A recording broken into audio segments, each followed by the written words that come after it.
morning and thank you for joining us. Our morning outlook will focus on the dollar-yen, recent developments, and its potential impact on the markets. Let's hear from Greg in our trading room. The dollar-yen pair has gained 0.2% in the last session. The RSI shifted sharply into the positive area. Bitcoin has lost 1.3% in the last session. The ATR shifted into the high volatility area. The price of gold has lost 1.6% in the last 3 sessions. The CCI shifted sharply into the negative zone. The price of crude oil has fallen 2.7% in the last session. The highs-lows indicator collapsed into the negative zone. Thank you. Moving on to the latest updates in the world financial news.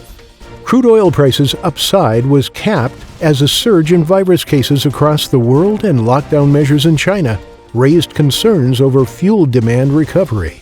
The British economy looks set to fall back into recession after official figures showed that it shrank by 2.6% month-on-month in November, when much of the country was in a second coronavirus lockdown. The dollar strengthened on the back of a dismal market mood. Poor U.S. employment and retail sales data spurred the sour sentiment, which extended into the weekly close. Thank you. Now let's hear today's most important economic events.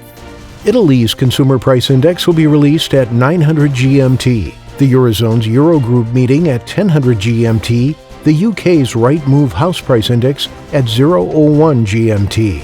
Japan's industrial production will be released at 4:30 GMT, Japan's capacity utilization at 4:30 GMT, Australia's Westpac leading index at 23:30 GMT.